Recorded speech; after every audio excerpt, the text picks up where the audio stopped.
সম্মানিত দর্শক বন্ধুরা, আসসালামু আলাইকুম অ্যান্ড নমস্কার। দূর দূরান্তে দেশ অথবা দেশের বাইরে থেকে ঠিক এই মুহূর্তে যেখান থেকে আমাকে দেখছেন, আমি আপন আর যে আপন জীবনের গল্পের 125তম এপিসোডে আপনাকে বরাবরের মতো স্বাগতম জানাচ্ছি। প্রিয় দর্শক বন্ধুরা, আমি গতকালকের তুলনায় আজকে একটু ভালো আছি, আলহামদুলিল্লাহ। আপনারা অনেকেই কমেন্টসে লিখেছিলেন যে আমি কেমন আছি জানাবেন, আমি ভালো আছি। প্রিয় বন্ধুগণ, আজ আমি আপনাদের সামনে প্রচার করব প্রবাসী রোমান ভাইয়ের জীবনের বাস্তব গল্প। রোমানের জীবনের গল্পটা শুরু করার শুরুতে আমি আপনাকে ছোট্ট একটা কথা বলি। যদি আপনার হাতে এই মুহূর্তে কোনো গুরুত্বপূর্ণ কাজ থেকে থাকে, যেটা আসলে না করলেই নয়, হাতের ওই কাজটা শেষ করে এসে আপনি রোমানের জীবনের বাস্তব গল্পটা শোনেন। কারণ এই গল্প আপনাকে কোত্থেকে কোথায় নিয়ে যাবে, এই গল্প আপনার মাঝে আপনাকে হারিয়ে দেবে। তাই হাতের কাজগুলো শেষ করে এসে ঠান্ডা মাথায় গল্পটা শুরু থেকে শেষ পর্যন্ত সবাই শুনবেন। প্রিয় বন্ধুগণ, আমি 121তম এপিসোডে রাজীব চন্দ্র দাসের জীবনের গল্প প্রচার করেছিলাম, হয়তো আপনাদের মনে আছে। রাজীব চন্দ্র দাস একটু প্রবলেমে ছিল। উনি হিন্দু ছেলে হয়ে মুসলিম ধর্মে অভিনয় করে একটা মুসলিম মেয়েকে বিয়ে করে ফেলেছিল এবং ওই মুসলিম পরিবার ওনার একটা সন্তান হয়েছিল। সবশেষ উনি ধরা খেয়ে গেল যে উনি হিন্দু ছিল। এটা নিয়ে উনি খুব প্রবলেমে ছিল। আপনারা আমাকে অনেকেই লিখেছেন যে ভাই, এটার কোনো আপডেট থাকলে আমাকে জানাবেন।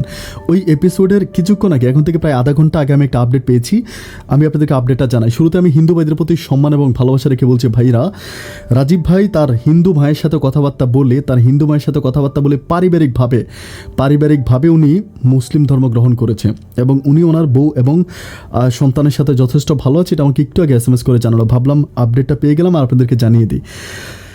চলেন আমরা সবাই মিলে শুনে আসি প্রবাসী রোমান ভাইয়ের জীবনের ভয়ঙ্কর বাস্তব গল্প। সম্মানিত দর্শক বন্ধুরা, আসসালামু আলাইকুম রহমতুল্লাহি ওবারাকাতু। আমার নাম মোহাম্মদ রোমান, আমার বাড়ি শাহজালাল শাহপরানের দেশ সিলেট। প্রিয় বন্ধুগণ, আমার জীবনের গল্পটা শুরু করার শুরুতেই আমি আপনাদেরকে আমার পরিবারের ব্যাপারে জানিয়ে রাখি। আমার পরিবার, আমি আছি, আমার বাবা আছে, মা আছে আমার ছোট 2টা বোন।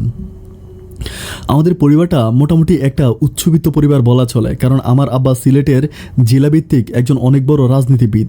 আমি খুব ছোটোবেলা থেকে দেখতাম সকাল থেকে রাত অবধি পর্যন্ত আমাদের বাড়িতে মানুষের আনাগোনা। আমার বাবা সিলেটের অনেক নামী একজন মানুষ। সিলেটের প্রত্যেকটা মানুষ আমার আব্বাকে অনেক ভালোবাসে। যাই হোক, আমি আমার জীবনের গল্পটা আমার কলেজ জীবন থেকে শুরু করি। আমি সিলেটের কোনো একটা কলেজে পড়াশোনা করতাম। আমার একটা ভালোবাসার মানুষ ছিল, সেটা না বললেই নয়। তার প্রসঙ্গে একটুখানি বলে যাই। আমার সেই প্রিয় মানুষটার সাথে সম্পর্ক আমার ক্লাস 9 থেকে। আমি যখন ক্লাস 9-এ পড়ি তখন আমার ভালোবাসার মানুষটা আমার জীবনে আসে। আমি যখন ক্লাস 9-এ পড়ি তখন সে ক্লাস 8-এ পড়ে। আমরা দুজনকে যথেষ্ট ভালোবাসি এবং আমার ওই ভালোবাসার মানুষটার নাম হচ্ছে ঈশিতা সিলেটেরই একজন স্থায়ী মেয়ে এবং ঈশিতার বাবাও অনেক বড়লোক একজন মানুষ সিলেটের বুকে।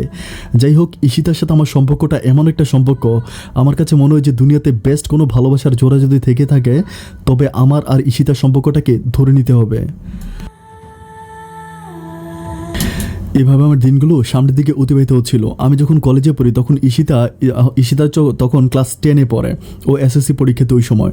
তো আমি যখন কলেজে পড়ি তখন আমি সবসময় দেখা যায় কি ঈশিতার স্কুলের আশেপাশে ঘুরে বেড়াতাম। আমি পড়াশোনার প্রতি মোটামুটি খুব ভালো স্টুডেন্ট ছিলাম না, একটা ভালো স্টুডেন্ট, মোটামুটি মিডল ক্লাসের একজন স্টুডেন্ট ছিলাম। যাই হোক, তো আমি বেশিরভাগ সময় ঈশিতার স্কুলের আশেপাশে ঘুরতাম। আর আমি যে কলেজে পড়তাম, আমি সেই কলেজের একজন অনেক ভালো রাজনীতিবিদ, মানে একটা দলের সভাপতি পোস্টে আছে আমি আমার কলেজের। অ্যান্ড কলেজের প্রত্যেকটা ছেলে মেয়ে আমাকে প্রচুর পরিমাণ ভালোবাসে। রাস্তা দিয়ে হাঁটতে গেলে মানুষ আমাকে দেখে ভয় পায়। আমার কাছে ব্যাপারটা অনেক ভালো লাগে। আমি আসলে কলেজে পড়ি ঠিক আছে, কিন্তু আমি দেখতে অনেক লম্বা, ফর্সা এবং সুন্দর। আমাকে দেখলে কেউ বলবে না যে আমি কলেজে পড়ি। আমাকে দেখলে সবাই বলবে যে আমি গ্র্যাজুয়েশন কমপ্লিট করে ফেলেছি। কারণ আমি যেমনই লম্বা তেমনই মোটামুটি একদম বয়স্ক মানুষের মতোই দেখায়। যেহেতু আমার আব্বা সিলেটের অনেক বড় একজন রাজনীতিবিদ ছিল, সেক্ষেত্রে সিলেটের মানুষের কাছে আমিও একটা পরিচিত মুখ হয়ে যাই এবং সিলেটের মানুষগুলো আমাকে খুব ভালোভাবে চিনে। এভাবে যেতে যেতে আমার আব্বা বিরোধী দলে কাজ করত।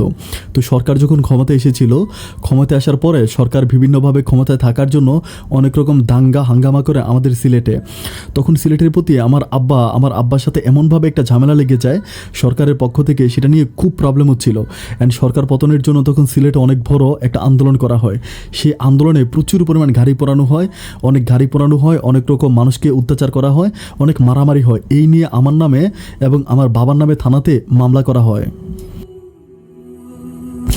মামলাটা এমনভাবে করে দেয় যে আমি কোনোভাবেই হচ্ছে আমাদের বাসা থেকে বের হওয়াটাই সম্ভব না, এবং ওই সময় একটা মার্ডার পর্যন্ত হয়েছিল, একটা খুন হয়েছিল, যার জন্য হচ্ছে সে হত্যা মামলাটাও আমাকে আর আমার আব্বাকে মূল আসামি করে দেয়। এরপর থেকে আমরা খুবই প্রবলেমে পড়ে যাই। তারপর আমি আর আমার আব্বা চিটংয়ে চলে যাই। চিটংয়ে আমার একটা আত্মীয়র বাড়ি আছে, ওখানে গিয়ে থাকি। তো আব্বা চিন্তা করতেছিল যে এমন অবস্থা হয়ে গেছে, মানে আমাদের সিলেটে যত যাই হোক না কেন সব কিছুর দায়ভার এসে পড়ে আমার উপর আর আমার আব্বার উপরে। আমার আব্বার আমি যেন সিলেটের মাটিতে একজন শত্রু হয়ে গেলাম, আমাদেরকে কেউ দেখতে পারে না। আর সবচেয়ে বড় কথা হচ্ছে পুলিশ আমাদেরকে হুন্য হয়ে খুঁজে বেড়াচ্ছে। এমন একটা অবস্থা হয়ে গেছে যে সিলেটের মাটিতে থাকা আমাদের পক্ষে কোনোভাবেই সম্ভব না। তখন বাবা আমাকে চিন্তা করতেছে, পরিস্থিতি যেমন হয়ে গেছে এমনভাবে আমি যদি তোকে সিলেটে নিয়ে যাই তাহলে তো পুলিশ তোকে ধরে নিয়ে যাবে এবং তোর হয়তো জেলও হয়ে যেতে পারে, যেহেতু একটা মার্ডার মামলা ছিল। সুতরাং এখন কি করা যায়? আমি তখন আমার আব্বাকে বলতেছিলাম যে আব্বা কী করতে পারি তুমি বলো। আব্বা তখন সিদ্ধান্ত নিল, আমরা যে বাসায় থাকতাম সেই বাসার একজন মানে একটা ছেলে আছে, সে হচ্ছে দুবাইতে থাকে। সেই দুবাই প্রবাসী ছেলেটার সাথে আমার আব্বা ফোনে কথাবার্তা বলে আব্বা আমাকে দুবাই পাঠানোর ব্যবস্থা করে। আমি তখন আমার আব্বাকে বলি যে আব্বা আমি মাত্র কলেজে পড়ি, আমি একটা ছোট মানুষ, আমি অত বড় না, কিন্তু আমি মানে দুবাইতে গিয়ে কী করব? আমার আব্বা বলে কামাই করিস বা না করিস অন্তত দুবাই গিয়ে নিজের আশ্রয়টা নিয়ে নেয়, কারণ আমি ধরা খাইলে আমার কোনো প্রবলেম নাই, আমি রাজনীতি করি, জেলে যাব, বের হবো, কিন্তু তুই যদি একবার জেলে ঢুকে যাস তবে তোর ভবিষ্যৎটা সারা জীবনের জন্য নষ্ট হয়ে যাবে। আমি তখন আমার আব্বাকে বলতে পারতেছিলাম না যে আমি তো ঈশিতাকে অনেক ভালোবাসি, আমি হচ্ছে ঈশিতাকে ছাড়া একটা মুহূর্ত থাকতে পারবো না। আমার ঈশিতার কথা বারবার মনে পড়তেছে। আমার ইচ্ছে করতেছিল যে আমি বাবাকে বলি যে বাবা আমি তো ঈশিতাকে ভালোবাসি, কিন্তু আমি চিন্তা করতেছি এই কথা বলে আমার বাবার কাছে কোনোই লাভ নাই, কারণ আমার বাবার মনটা এখন কোষ্ঠী পাথরে ঘোরা, আমার বাবার চোখে মুখে এখন আগুন, বাবার সামনে মহা বিপদ। বাবাকে আমি এখন ঈশিতার কথা বলে কোনোই লাভ নাই। আমি বাবাকে বোঝানোর জন্য ট্রাই করি, বাট কোনো কাজ হয় না। একটা পর্যায়ে বাবা আমার পাসপোর্ট কমপ্লিট করে ফেলে। অ্যান্ড তখন আমার মা আর আমি আমার ছোটো বোনদের সাথে কথা বলি। আমার মা আর ছোটো বোন সেম কথাই বলে যে ভাইয়া তুমি বিদেশ চলে যাও, কারণ এমন কোনো দিন নেই যে আমাদের বাড়িতে পুলিশ আসে না। পুলিশ, র্যাব, বিডিআর, ডিবি মানে 24টা ঘন্টা আমাদের বাড়িতে হন্য হয়ে আমাদেরকে খুঁজে বেড়ায়। তখন আমার আব্বা আমাকে বলতেছে যে তাহলে তুই এটাই কর, তুই দুবাই চলে যা। তখন আমি কাগজপত্র সব কিছু ওকে করার পরে আমার সেই দুবাই থাকা ভাইটা উনি আমার জন্য দুবাইয়ের একটা ভিসা পাঠায়। এতে সময় লাগে প্রায় 3 মাসের মতো সময় লাগে। অ্যান্ড 3 মাস পরে যথারীতি আমি আমার আব্বা আমার কাছ থেকে বিদায় নিয়ে আমার আব্বার কাছ থেকে বিদায় নিয়ে দুবাইয়ের উদ্দেশ্যে রওনা দিই। এয়ারপোর্ট গিয়ে মোবাইল ফোনটা অন করে আমার ভালোবাসার মানুষ ঈশিতাকে আমি ফোন করে আমি তাকে বলি যে ঈশিতা আমি তো দুবাইতে চলে যাচ্ছি। কথাটা বলার পরও মনটা খুবই খারাপ করে ফেলে, ও একদম হাউমাউ করে কান্না করতে শুরু করে। আমি বলি কান্না করবা না, কারণ আমার এছাড়া কোনো উপায় নাই। আব্বা বলতেছিল যে আমাকে দুবাই চলেই যেতে হবে, কারণ আমি যদি এখন বাংলাদেশ ত্যাগ না করি যে কোনো সময় আমার নামে আরও খারাপ কিছু হয়ে যেতে পারে। তখন ঈশিতা আমাকে বলতেছে তুমি যে আমাকে ভালোবাসো, আমাদের ভালোবাসার সম্পর্কে কোনো কিছু আঙ্কেলকে বলো নাই। আমি বলতেছিলাম যে আমার ভালোবাসার কথা কি বলবো, আব্বার চোখে মুখে এখন আগুন, আমি আব্বাকে কোনো কিছু বললেও লাভ হবে না। ঈশিতা আমাকে বলতেছে তুমি দেখো আমার কিন্তু বয়স হয়ে গেছে। ঈশিতা কিন্তু তখন কলেজে পড়ে। তো আমাকে বলতেছিল যে আমি এখন কলেজে পড়তেছি, যে কোনো সময় আমার অনেক প্রবলেম হয়ে যেতে পারে, অ্যান্ড পরিবার থেকে আমাকে বিয়েও দিয়ে দিতে পারে, তুমি যদি এই সময় চলে যাও তাহলে কি হবে। আমি তখন ঈশিতাকে বলতেছি তুমি টেনশন করো না, আমি বিদেশ যাই, অ্যান্ড বিদেশ যাওয়ার পরে আমি তো আর আমার আব্বাকে নিয়ে যাচ্ছি না, আব্বা তো বাংলাদেশে আছে। আমি আমার আব্বার সাথে তোমার আব্বাকে কথা বলাই দিব, তোমার আব্বার সাথে কথাবার্তা বললে আমার আব্বা তোমার বিয়ে ঠিক করবে। অ্যান্ড বিয়ে ঠিক করা হলে আমার প্রায় আমি 5 থেকে 6 মাসের মতো থাকবো, এরপর আমি চলে আসবো। ঈশিতা আমাকে বলতেছিল যে তোমার 5-6 মাস থাকবা নাকি আরও বেশি থাকবা। আমি বললাম না, আর বেশি থাকবো কেন, আমি তো আর টাকা ইনকাম করার জন্য যাচ্ছি না, আমি তো শুধু আমি আমার নিজেকে রক্ষা করার জন্য যাচ্ছি। তখন ঈশিতা আমাকে বলতেছে যেভাবেই হোক এর চেয়েও বেশি দিন থাকো না, কারণ তুমি যদি বেশি দিন থাকো আমি সত্যি সত্যি মরে যাব। আমি জানি যে ঈশিতা আমাকে অনেক বেশি ভালোবাসে। ঈশিতার সারা পৃথিবী একদিকে, আমি একদিকে, আমাদের প্রেমটা স্কুল জীবন থেকে, যার জন্য আমাদের রিলেশনটা অনেক বেশি গভীর। যাই হোক, ঈশিতার সাথে কথাবার্তা বলে কান্নাকাটি করতে করতে একরকম মোবাইল ফোনটা বন্ধ করে মোবাইল ফোনটা পকেটে নিয়ে আমি তখন বিমানে উঠে যাই। অ্যান্ড বিমানটা যখন একটু একটু করে চলতে থাকলো, প্রচুর স্পিডে যখন বিমানটা আকাশের দিকে উড়ে যাচ্ছিল, তখন আমার বারবার মনে পড়তেছিল আমি যেন সব কিছু ছেড়ে অনেক দূরে চলে যাচ্ছি। আমার ঈশিতার জন্য তখন হাউ মাউ করে কান্না করতে ইচ্ছে হলো।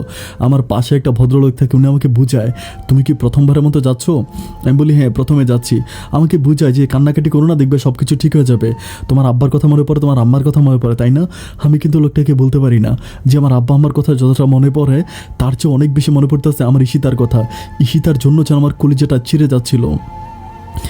প্লেনটা দুবাইতে পৌঁছানোর আগ মুহূর্ত পর্যন্ত আমি বিমানে বসে বসে প্রচুর কান্না করি। কান্না করতে করতে আমার কাছে মনে হয় যেন আমার বুকটা ভিজে যাচ্ছিল। আমি যখন দুবাইতে নামার পরে আমার আব্বার সেই পরিচিত লোকটা আমাকে দুবাই থেকে রিসিভ করে উনি ওনার বাসায় নিয়ে যায়। কিন্তু আমি ওখানে গিয়ে দেখতে পাই যে নতুন একটা অবস্থা। আমার আব্বা কিন্তু বলেছিল যে আমি ভিজিটে যাচ্ছি, আমি ওখানে ভ্রমণ, কিন্তু উনি আমাকে বলতেছে যে উনি নাকি আমাকে কর্মের বিষয় দিয়ে আনছে, মানে কাজের বিষয়, আমাকে কাজ করতে হবে। আমি তখন আমার আব্বাকে ফোন করে বলি যে আব্বা, উনি তো আমাকে বলতেছে কাজ করার জন্য। আমার আব্বা বলতেছে কাজ করার কথা বললে তুই কাজ করবি। আমি বলতেছি যে কাজ করব, কিন্তু আমি তো তুমি আমাকে বলেছিলে যে ভ্রমণ ভিসা। আমার আব্বা বলতেছে কাজ করলে কয়টা টাকা পাবে, টাকা পাঠিয়ে সমস্যা কি, কাজ কর। আমি তখন আমার ওই আঙ্কেল বলতে উনি একটু বড় ভাই ছিল, ওনাকে জিজ্ঞেস করতেছি যে আমার কাজটা কি। উনি আমাকে বলে যে একটা রেস্টুরেন্টে কাজ করতে হবে। এরপর যথারীতি একটা রেস্টুরেন্ট উনি আমাকে কাজ দেয়। আমি রেস্টুরেন্টে কাজ করি। তো আমি আসলে কোনো সময় বাংলাদেশে কোনো কাজ করি নাই, মানে বাপের হোটেলে খেয়েছি, ঘুরেছি, রাজনীতি করেছি। আমার কোনো কাজের প্রতি কোনো অভিজ্ঞতা নাই, আমি কোনোভাবে কাজ করতে পারি না। তো এরপরে উনি যখন আমাকে খুব বেশি প্রেশার দিচ্ছিল, আমার কাছে মনে হচ্ছিল আমি যেন কাজগুলো কন্টিনিউ করতে পারবো না। আমি 1 দিন 2 দিন 3 দিন কাজ করি, অ্যান্ড একটা সময় আমি খুব বেশি অসুস্থ হয়ে যাই। অসুস্থ হওয়ার কারণটা হচ্ছে ওখানে যে কাজ করতে, ওখানে দাঁড়ায় কাজ করতে হয়, মানে বেশিরভাগ সময় হচ্ছে দাঁড়ায় থাকতে হয়। রেস্টুরেন্টে বসার কোনো সিস্টেম নাই। তো একটা মানুষ আসলে কতক্ষণ দাঁড়িয়ে কাজ করা যায়? আমি দেখি আমার সাথে যে মানুষগুলো আছে তারা দাঁড়িয়ে দিব্যি কাজ করতে পারে, কিন্তু আমি তাদের মতো দাঁড়িয়ে কাজ করতে পারি না, কারণ ওদের কাজ করার অনেক বেশি এক্সপিরিয়েন্স থাকে, বাট আমার কোনো রকম অভিজ্ঞতা নাই, যার জন্য আমি ওদের মতো করে কাজ করতে পারি না। আমার তখন প্রচুর পরিমাণ কষ্ট লাগতেছে। আমি আসলে কাউকে বুঝাইতে পারবো না যে আমার কতটা কষ্ট হচ্ছে। রাতের বেলায় বাসায় আসার পর আমার পাগুলো একদম ফুলে থাকে। আমি ঈশিতাকে ফোন করে খুবই কান্নাকাটি করি। আমি বলি তুমি বিশ্বাস করো আমার এত কষ্ট সহ্য হচ্ছে না। ও আমাকে বলে কি করবা এখন, কষ্ট তো করতে হবে, তাই না? অ্যান্ড একটা মজার ব্যাপার হচ্ছে আমি যখন দুবাইতে চলে যাই, দুবাইতে যাওয়ার পরে ঈশিতা আমাকে খুব ভালোভাবে বুঝায়। ও আমাকে বুঝায় মন খারাপ করো না, আমি তো আছি। যে মেয়েটা বিমানে ওঠার আগে আমাকে কান্নাকাটি করে বলেছিল যে তুমি 6 মাসের মধ্যে বাংলাদেশে চলে আসবা, কিন্তু সেই মেয়েটা এখন আমাকে বোঝাচ্ছে যে তুমি টেনশন করো না, তুমি কাজ করো, আমি তো আছি, আমি হারাই যাব না, আমি তোমার জন্য অনন্তকাল অপেক্ষা করব। আমার কাছে মনে হচ্ছিল যেন সারা পৃথিবীর সুখ যেন তখন আমার মাঝে এসে ভিড় করে। আমি কাজ করি বা না করি, যেটাই করি, বাট আমি সারাক্ষণ ঈশিতার সাথে কথা বলি। ঈশিতার সাথে 1 মিনিট কথা বলতে না পারলে যেন আমার নিঃশ্বাসটা বন্ধ হয়ে যায়। অ্যান্ড তখনও আমার আব্বা চিটংয়ে থাকে। আমার আব্বা চিটং থেকে আর সিলেটে যায় না, কারণ আমার আব্বার নামে অনেকগুলো মামলা দিয়ে দেয়, এবং আমার নামেও আরও অনেক গাড়ি ভাঙচুরের প্রচুর মামলা দিয়ে দেয়। আমার আব্বা বলতেছিল যে আমি যদি বিদেশে না যাইতাম তাহলে আমার অবস্থাটা এমন হয়ে যেত যে আমার সারাটা জীবন জেলেই কেটে যেত। আব্বা বলতেছে ওই সময় যদি আমাকে বিদেশ না পাঠাইতো তাহলে এরপর আমাকে আর বিদেশ পাঠানোটা সম্ভব হতো না, কারণ মামলাটা সরাসরি ইমিগ্রেশনে চলে যেত। যাই হোক, এভাবে দুবাইয়ের মাটিতে আমার দিনগুলো কাটতেছে, খেয়ে না খেয়ে খুব কষ্টের মাঝে আমি কাটতেছি, কিন্তু আমার মনের মাঝে একটা সুখ আছে, কারণ আমি যত যাই করি না কেন আমি একটুখানি সময় পেলে আমি আমার ভালোবাসার মানুষ ঈশিতার সাথে কথা বলি। ঈশিতার সাথে কথা বলে যেন মুহূর্তের মধ্যে আমি আমার সমস্ত দুঃখ কষ্টগুলো ভুলে যাই। এভাবে প্রায় 1 বছরের মতো কেটে যায়। 1 বছরের মতো কাটে। অ্যান্ড আমার আব্বা তখন সিলেটে ফিরে যায়। তখন ঈশিতা কলেজে পড়ে। আমি ঈশিতাকে নিয়ে প্রচুর পরিমাণ টেনশনে থাকি। আমার টেনশনের সবচেয়ে বড় কারণ হচ্ছে আমার কাছে মনে হয় সিলেটের মাটিতে সবচেয়ে বেশি সুন্দর হচ্ছে ঈশিতা। ঈশিতার মতো সুন্দর দ্বিতীয় কোনো মেয়ে সিলেটের মাটিতে নেই, যার জন্য আমি সারাক্ষণ ঈশিতাকে নিয়ে ভয়ে থাকি। আমি চিন্তা করি না জানি এই মুহূর্তে ঈশিতা আমাকে ছেড়ে চলে যায়, না জানি ঈশিতা অন্য কারোর সাথে রিলেশন করে। সারাটাক্ষণ আমার মাঝে টেনশন কাজ করে। অ্যান্ড ঈশিতা যখন আমার ফোন ধরে না, তখন আমার খাওয়া দাওয়া ঘুম সব কিছু বন্ধ হয়ে যায়। আমি যেন মরে যাওয়ার মতো অবস্থা হয়ে যায়। আমি ঈশিতাকে বলি তুমি আমায় কখনো ছেড়ে যেও না, বিশ্বাস করো আমি তোমাকে এত ভালোবাসি, আমার সারা পৃথিবী একদিকে, তুমি একদিকে, আমি একটা সেকেন্ডের জন্য তোমাকে ভুলতে পারবো না। ও আমাকে বলে তুমি এত পাগলামি কেন করতেছো, আমি তো কখনো তোমাকে ছেড়ে যাব না, আমি যেখানেই যাই সবসময় তোমার সাথেই থাকবো, এবং বিশ্বাস করো আমাকে তোমার কাছ থেকে কেউ আলাদা করতে পারবে না। আমি ঈশিতার কথা অবশ্যই বিশ্বাস করি, কারণ ঈশিতার সাথে আমি যতদিন ধরে আছি আমি দেখেছি ঈশিতা আমাকে প্রচুর পরিমাণ ভালোবাসে। অ্যান্ড আমি দুবাইতে যখন টিভিটা অন করি আমি তখনই দেখতে পাই বাংলাদেশের রাজনীতি নিয়ে প্রচুর পরিমাণ প্রবলেম, এবং আমার আব্বার কথাও টিভির মধ্যে অনেকবার বলে। আমার আব্বার নামেও অনেকগুলো হুমকি দুমকি মামলা থাকে। আব্বা বাড়ির ভিতরে একরকম দরজা জানালা লাগিয়ে গোপনে গোপনে দিন কাটায়। আব্বা কখনো কারোর সামনে বের হয় না, কারণ হচ্ছে যে কোনো সময় আমার আব্বাকে থানাতে ধরেও নিয়ে যেতে পারে, এবং থানার পুলিশ আমার আব্বাকে বারবার ফোন করে বলে যে আপনি সাবধানে থাকবেন, কারণ যে কোনো সময় আপনার নামে ওয়ারেন্ট হয়ে যেতে পারে এবং আপনাকে ধরে নিয়ে যাব। এই কথাগুলো তখন আমার আব্বাকে বলে, অ্যান্ড আমার আব্বা আমাকে বুঝায় যে তুই কোনোভাবেই কোনোভাবে বাংলাদেশে আসার কোনো চিন্তাভাবনা করিস না, অ্যান্ড তুই কখনো ফেসবুক লাইভ বা ফেসবুকে গিয়ে রাজনীতি সম্বন্ধে কোনো কথা বলিস না, এবং তুই যত রকমের ভার্চুয়াল সাইটে আছে সব কিছু থেকে তুই আলাদা হয়ে যা। কারণ হচ্ছে যে কোনো সময় যদি কেউ জানতে পারে যে তুই দুবাইতে আত্মগোপন করে আছিস, তখন তোকে দুবাই থেকে নিয়ে আসবে। এভাবে দিনগুলো সামনে দিয়ে কাটতেছিল, অ্যান্ড কাটতে কাটতে একটা সময় আমার আব্বা অসুস্থ হয়ে যায়। আমার আব্বা তখন মোটামুটি খুবই অসুস্থ হয়ে যায়। এইসব রাজনীতি ফাজনীতি নিয়ে চিন্তাভাবনা করতে করতে আমার আব্বা খুব অসুস্থ হয়ে যায়। আমার আব্বা তখন আর কোনো রকম কাজ টাজ করতে পারে না। আমার মা ফোন করে খুবই কান্নাকাটি করে, এটা আমার আব্বা তখন বারবার বলতেছিল যে যেভাবেই হোক যদি আমার বোনগুলোকে কোনোভাবে বিয়ে দিয়ে দেওয়া যাইতো তাহলে খুব ভালো হইতো, কারণ যে কোনো সময় অন্য দলের লোক সংখ্যা আমাদের বাসায় আমার বোনগুলোর সাথে অনেক রকম ঝামেলা করে। ওরা ঠিকমতো স্কুল কলেজেও যেতে পারে না, ওদের উপর অনেক বেশি অত্যাচার করা হয়। তো আমার আব্বা এই ব্যাপারটা নিয়ে খুব বেশি টেনশন করে। আব্বা এই জন্যই বিশেষ করে আব্বা অসুস্থ হয়ে যায়। এভাবে দিনগুলো কাটতেছিল, অ্যান্ড আমার বড় বোনের তখন একটা জায়গায় বিয়ে ঠিক হয়। বড় বোনের বিয়ে ঠিক হয়, সব কিছু মোটামুটি একদম ফাইনালের পথে। কিন্তু বিয়ের ঠিক 2 দিন আগে থানা থেকে ওসি এসে আমার আব্বাকে ধরে নিয়ে যায়। আব্বাকে ধরে নিয়ে যাওয়ার পরে আমার আব্বাকে যখন ধরে নিয়ে যায় তখন আমার বড় বোনের বিয়েটা ভেঙে যায়। আমার ছোটো 2টা বোন, তার মাঝে বড় বোনটার বিয়েটা ভেঙে যায়। অ্যান্ড বিয়েটা ভেঙে যাওয়ার পরে তখন আব্বা থানাতে গিয়ে প্রচুর পরিমাণ কষ্ট পায়, এবং আমার মাও খুব বেশি কষ্ট পায়। আমাদের সংসারটা এমন একটা অবস্থায় চলে যায় যে আমি পৃথিবীর কাউকে বুঝাতে পারবো না। আমার মা আমাকে ফোন করে প্রচুর কান্নাকাটি করে। আমি আমার মায়ের সন্তান হয়েও মাকে কোনো রকম সাহায্য সহযোগিতা করতে পারি না। আমি বিদেশের মাটিতে বসে বসে শুধু চোখের পানি ঝরাই। চোখের পানি ঝরানো ছাড়া আমার কাছে দ্বিতীয় কোনো রাস্তা খোলা নাই। আর এরই মাঝে আমার আব্বাকে ধরে নিয়ে যায়। আমি তখন টেনশন করতেছি, আল্লাহ কোনোভাবে যদি আব্বাকে একটাবার বের করতে পারি তাহলে আমি মোটামুটি সব কিছু থেকে মুক্ত হতে পারবো। আর আমি চিন্তা করতেছি আমার আব্বা জেলে আসার এরই মাঝে কখন আবার ঈশিতার কী হয়ে যায়, কারণ আমার আব্বা যদি না থাকে তাহলে তো আমি ঈশিতাকে আমার নিজের করতে পারবো না। এই জন্য আমার প্রচণ্ড রকম টেনশন হতে থাকে। দিনগুলো যত পার হচ্ছে আমার বুকের ভিতর কষ্টের পরিমাণটা যেন ততই বেড়ে যাচ্ছে। শান্তি আর সুখ বলতে একটাই রাস্তা, সেটা হচ্ছে ঈশিতা। আমি ঈশিতার সাথে মাঝে মাঝে কথা বলে একটু শান্তি পাই। এছাড়া আমার পরিবারের ব্যাপারগুলো নিয়ে খুব বেশি টেনশন থাকি। আমার বোনগুলো তখন কলেজে যাওয়া বন্ধ করে দেয়। আমার মা বারবার বলতেছে যে যেভাবেই হোক আমার মা আমার ছোটো বোনদেরকে নিয়ে সিলেট থেকে চলে যাবে। কিন্তু আমার আব্বার সাথে দেখা করলে আমার আব্বা বলে তুমি সিলেট থেকে চলে যেও না, তুমি সিলেটে থাকো, আমি জেলে থাকি, অ্যান্ড ইনশাল্লাহ আল্লাহ একটা সময় সব কিছু ব্যবস্থা করে দিবে। এইভাবে দিনগুলো সামনে দিয়ে কাটতেছিল। একটা কথা আছে, মরার উপর খাড়া পড়ে। ঠিক তারই কয়েকদিন পরে হঠাৎ করে ঈশিতা আমাকে ফোন করে বলতেছে যে পরিবার থেকে আমার আব্বা আমার বিয়ে ঠিক করছে, এখন আমি কি করব তুমি আমাকে বলো। আমি তখন তাকে কী বলবো আমি নিজেও বুঝতে পারতেছি না, কারণ আমার আব্বা থানার ভিতরে, অ্যান্ড আমার ছোটো বোনগুলোকে নিয়ে শিয়াল কুকুরের মতো আমার ছোটো বোনকে নিয়ে চিনিমিনি চলতেছে, অ্যান্ড আমার মায়ের এই অবস্থা। আমি কী বলবো, আমি কী করবো কিছুই বুঝতে পারতেছি না। আমি সীতাকে বলে যে সীতা কোনোভাবেই কি একটু অপেক্ষা করা যায় না? ও আমাকে বলে যে এটা কি আমার হাতে, এটা তো আমার বাবার হাতে, আমি কিভাবে অপেক্ষা করব? আমার বাবা যদি আমাকে বিয়ে দিয়ে দেয় তাহলে কি আমার কিছু করার আছে? আমি বললাম যে প্লিজ তুমি কোনোভাবে একটু চেষ্টা করো না যে একটুখানি একটু পিছনে নামানোর জন্য কোনোভাবে আমার আব্বাটা বের হয়ে আসুক। তখন আমাকে বলতেছে আজকে এতদিন ধরে আঙ্কেল জেলে, আঙ্কেল কিভাবে বেরিয়ে আসবে, আঙ্কেল কখনো বেরোতে পারবে না। ঈশিতার আব্বাও কিন্তু সরকারি দলের ভালো একজন রাজনীতিবিদ, সরকারি দলে উনি রাজনীতি করে, যার জন্য ঈশিতার বাবা আমাকে বলে যে তোমার বাবার ব্যাপার নিয়ে আমাদের পরিবারে মাঝে মাঝে কথাবার্তা হয়, তোমার আব্বাকে নিয়ে যখন কথাবার্তা হয় তখন আমি আমার আব্বার মুখে শুনতে পাই যে তোমার আব্বা আরও 10 বছরও থানা থেকে বেরোতে পারবে না, এবং তোমার আব্বাকে হয়তো থানা থেকে ঘুম করে ফেলতে পারে।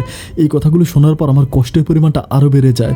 আমি তখন চিন্তা করতে থাকি যে আল্লাহ আমি এখন কী করবো, আমি কোথায় যাব, কার কাছে কি বলবো? আমি তখন ঈশিতাকে বলি যে তুমি আমাকে কি বলতেছো? ও আমাকে বলে আমার কাছে একটাই রাস্তা আছে, আমি তোমাকে ভালোবেসেছি, অ্যান্ড আমি তোমাকে আমার মন প্রাণ উজাড় করে ভালোবাসি। আমি তোমায় ছাড়া জীবনে কোনোদিন অন্য কোনো ছেলেকে বিয়ে করতে পারবো না। আমি প্রয়োজনে বিষ খাবো, ফাঁসি দিব, আমি মরে যাব, আমি কখনো অন্য কাউকে বিয়ে করতে পারবো না। আমি তখন তাকে বুঝাই যে ঈশিতা প্লিজ এমন কোনো পাগলামি করো না, একটু বোঝার জন্য চেষ্টা করো, আমি তো আছি না, আমি সব কিছু ঠিক করে দিব। ও আমাকে বলে তুমি কি ঠিক করবা, কারণ যে কোনো সময় বাবা আমাকে বিয়ে দিয়ে ফেলতে পারে। আমার তখন এত পরিমাণ কষ্ট লাগে, আমি আমি ঠিক বুঝতে পারতেছিলাম না যে আমি কোন দিকে যাব, কাকে কী বলবো। আমার মাথায় কোনো কিছু আসতেছে না, আমার টেনশন, আমি কোনো রকম কাজকাম করতে পারি না।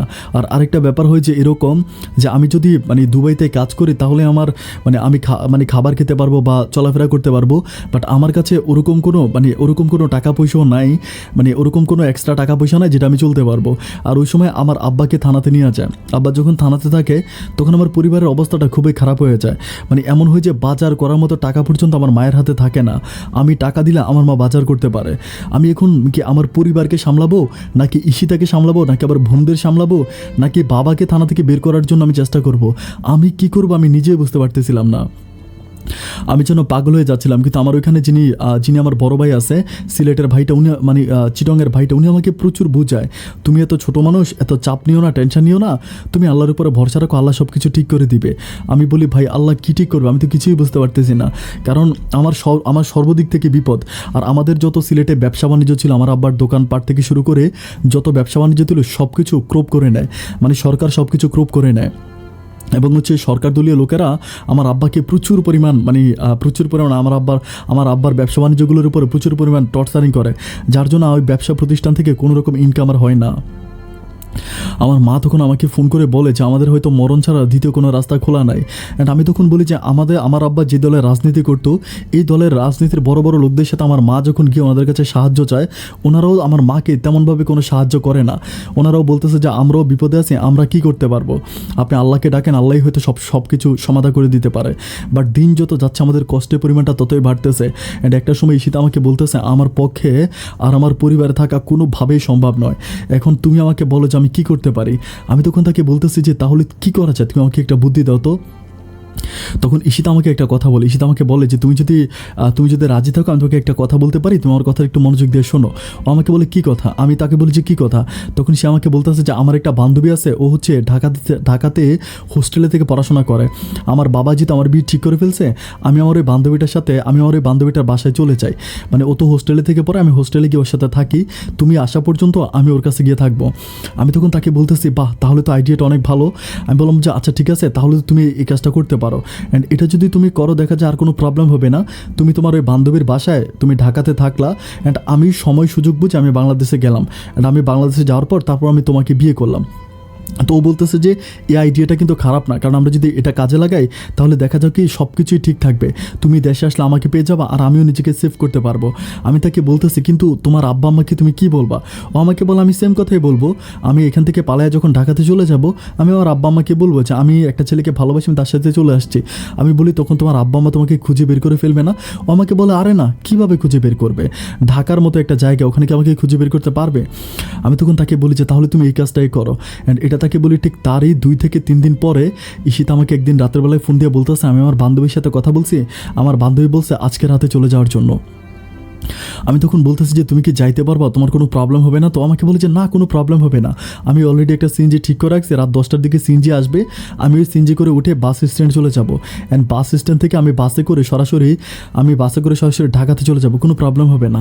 আমার বুকের ভিতর তখন ধূপ ধূপ করে কাঁপতেছিল। আমি চিন্তা করতেছি আল্লাহ ওকে যাইতে পারবে না, কোথায় প্রবলেমে পড়ে যায় না কোনো বিপদ হয়ে যায়। আমার মাথায় তখন প্রচুর পরিমাণ টেনশন কাজ করে, আমি কিছুই বুঝতে পারতেছিলাম না। তো এভাবে যেতে যেতে একটা সময় আমি কিন্তু তার সাথে কন্টিনিউ ফোনে কথা বলতেছি, কথা বলতে ও কিন্তু আমার সাথে লাইন ব্লুটুথ কানে দিয়ে আমার সাথে কথা বলতেছে, কাপড় চোপড় রেডি করতেছে, বেরোইতে আছে, সব কিছু ঠিকঠাক করে। ও যখন বেরোচ্ছে আমাকে বলে যে আমি বেরোচ্ছি রোমান, আমি বেরোচ্ছি। আমি বলো ঠিক আছে বের হও। এরপরে আমি লাইনে থাকি, বের হয়ে সিএনজিতে উঠে আমি তাকে বলি যে যত যাই হোক তুমি কখনো ফোন লাইন কাটো না, কারণ তুমি যদি ফোন লাইন কাটো তাহলে আমার নিঃশ্বাসটা বন্ধ হয়ে যাবে, তুমি লাইনটা কাটো না। আমাকে বলো আচ্ছা ঠিক আছে তুমি টেনশন করো না, তুমি আল্লাহর উপর ভরসা রাখো, দেখবে ইনশাল্লাহ কিচ্ছু হবে না। এভাবে কথা বলতে বলতে একটা সময় ঈশিতা বাস স্ট্যান্ডে যায়। অ্যান্ড বাস স্ট্যান্ডে যাওয়ার পরে টিকিট কেটেও বাসে ওঠে। আমি তখন তাকে বলি যে ঈশিতা মোবাইল কিন্তু বন্ধ করবা না। ও আমাকে বলে না মোবাইল বন্ধ করবো কেন, আমি তো তোমার সাথে কথাই বলবো। ও বাসে উঠে আমার সাথে কথা বলতেছে, আমার তখন এত ভালো লাগতেছে, আমার ভালোবাসার মানুষটা আমার জন্য এত ত্যাগ স্বীকার করতেছে। আমার কাছে মনে হয় ঈশিতাই হচ্ছে দুনিয়ার একমাত্র প্রেমিকা, যে কিনা তার ভালোবাসার মানুষটাকে পাওয়ার জন্য এত ত্যাগ স্বীকার করতেছে।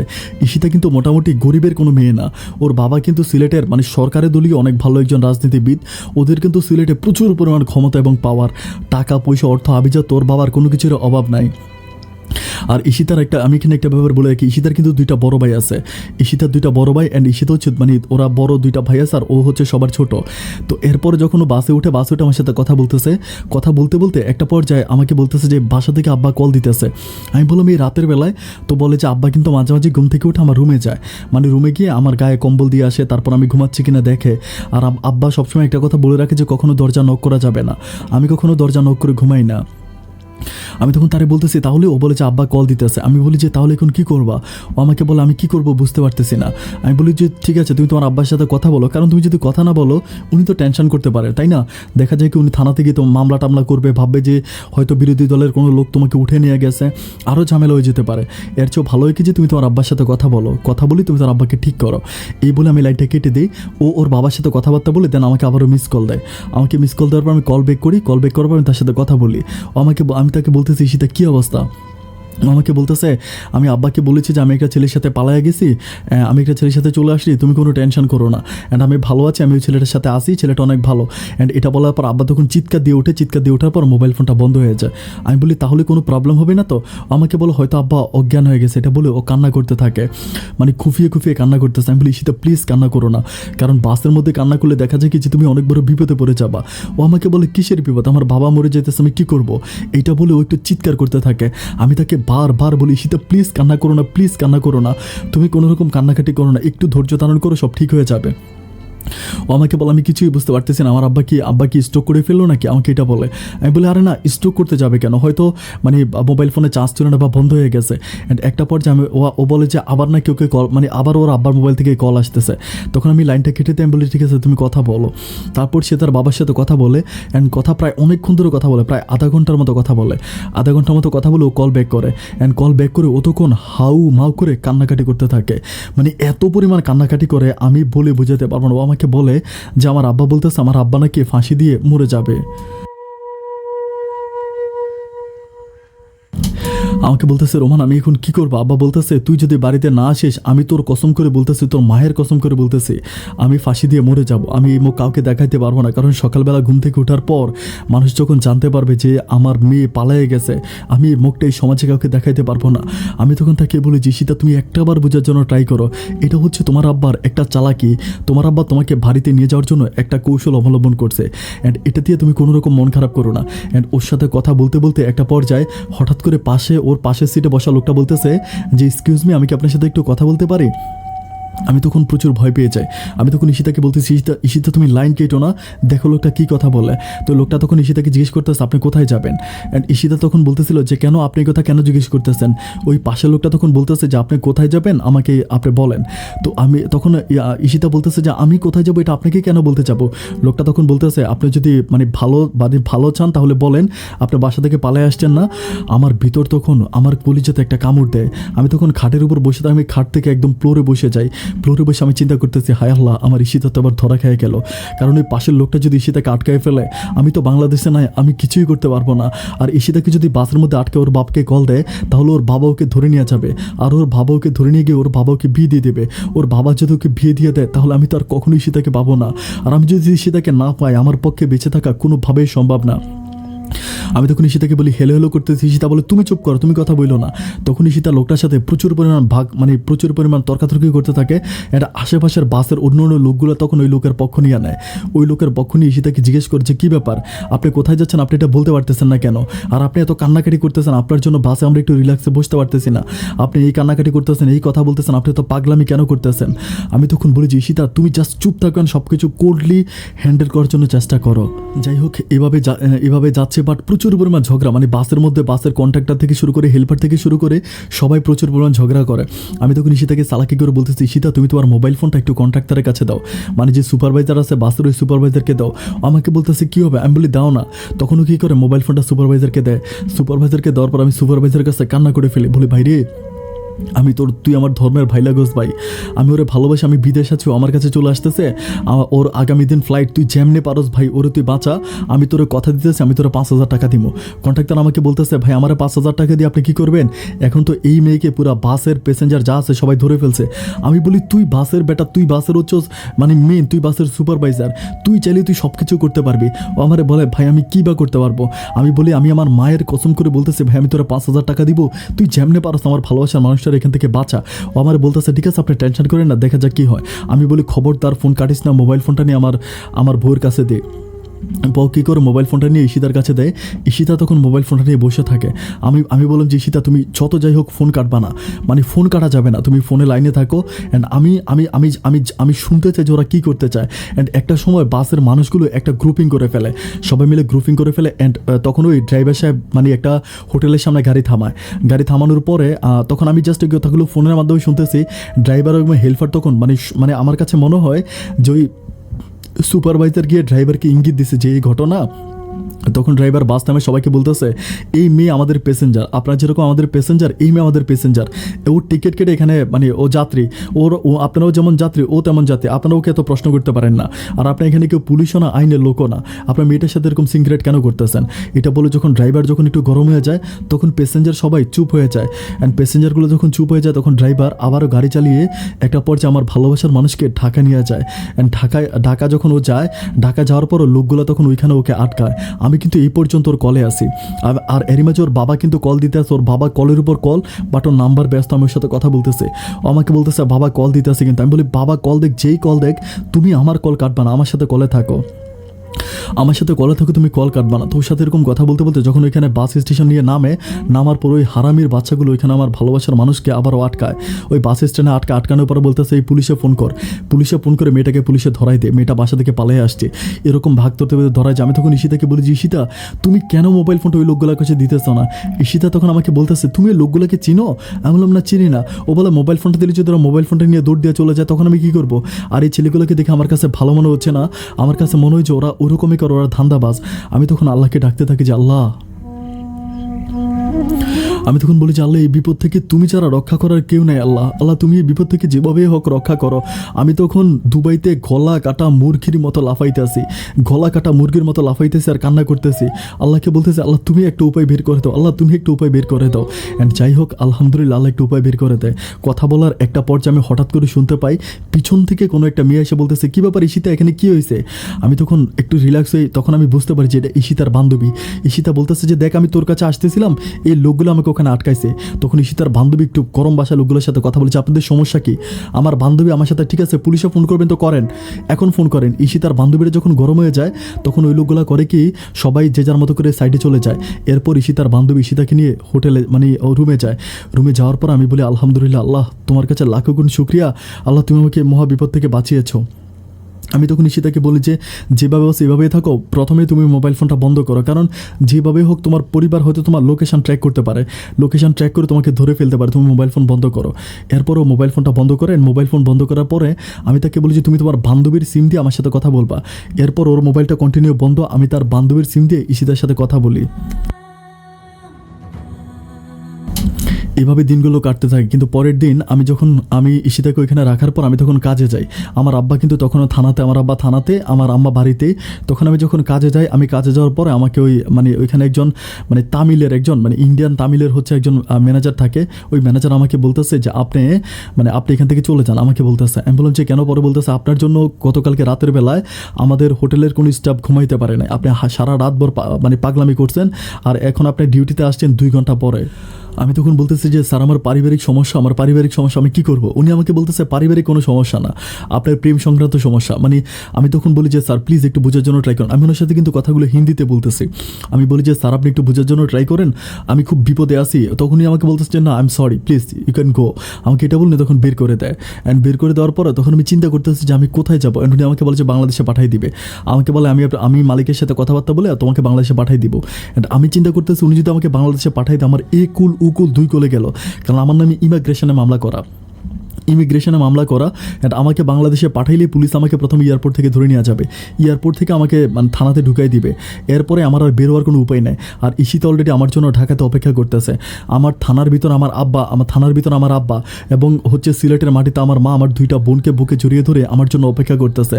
আমার কাছে মনে হচ্ছে আমার মতো বিপদের ওই সময় আমার মতো বিপদে আর কোনো মানুষ থাকতে পারে না। আমি তখন একটা বাংলাদেশি ভাই থেকে ওনার সাথে কথা বলি, ওনারে বলে যে ভাই কী করতে পারে, উনি আমার বলে আরে ভাই আপনি দাঁড়াই আছেন কেন, আপনি পালান না কেন? আমি বললাম কি? উনি বলে যে আপনি পালাইয়া যান। আমি বলি পালাইয়া কই যাবো? উনি বলে আরে ভাই আপনি এখান থেকে পালান, কারণ এখান থেকে না পালাই ওই ম্যানেজার আপনার যে কোনো সময় পুলিশ দেওয়া ধরে আপনার দেশে পাঠাই দিবে। তখন আমি ম্যানেজারের সাথে কথা বলতে বলতে আস্তে আস্তে করে পিছনের দিকে এসে আমি একটা দৌড় দিয়ে আমি এখান থেকে চলে যাই। অ্যান্ড আমি তখন রাস্তাঘাট কোনো কিছুই চিনি না, আমি কোথায় যাব কোন জায়গায় যাবো আমি জানি না। আসলে আমি এখানে প্রায় 1.5 বছরের মতো প্রায় এক বছর 8 মাসের মতো আমি এখানে আসি, কিন্তু আমার কোনো নাই, মানে আমি যে মানে হয় না যে আমি বাইরে চলাফেরা করেছি বা রাস্তাঘাট চিনি ওরকম কোনো কিছুই নাই। আমি তখন প্রচুর পরিমাণ বিপদে পড়ে যাই, এত পরিমাণ বিপদে পড়ে কাউকে বলে বোঝাতে পারবো না।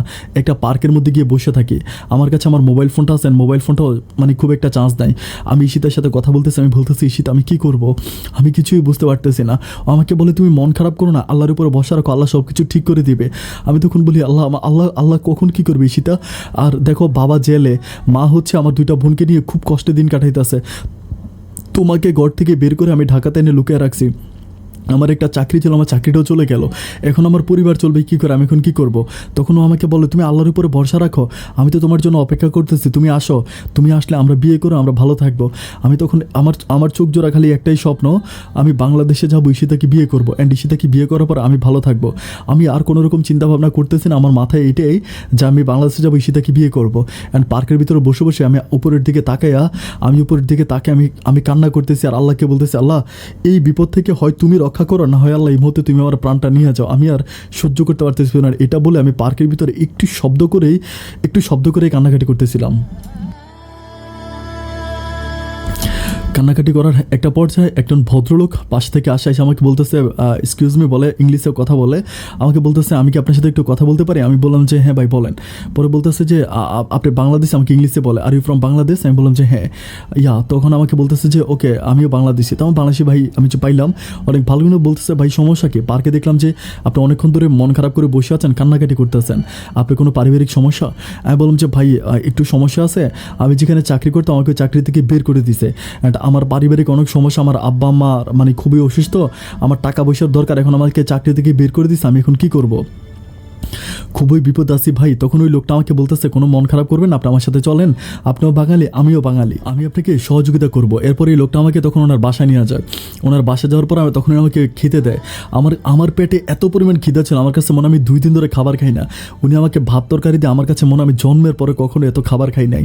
একেবারে পেট ভরে ভাত খাইছি, আর তরকারিগুলো সব কিছু খাই ফেলছি। লোকটা আমার মুখের দিকে তাকিয়ে বলতেছে কী ব্যাপার ভাই, আপনি সত্যি অনেক বেশি সমস্যা আছেন তাই না? আমি তখন ওই লোকটা ধরে কান্নাকাটি করতেছি, ভাই আমি খুব বিপদে আছি। তখন উনি আমার বলে টেনশন করবেন, আপনি আমার বাসায় থাকেন, আপনার বাড়ি কই? আমি বলি আমার বাড়ি সিলেটে। তখন ওনাকে জিজ্ঞেস করি যে ভাই আপনার বাড়ি কই? উনি আমাকে বলে যে ওনার বাড়ি কুমিল্লাতে।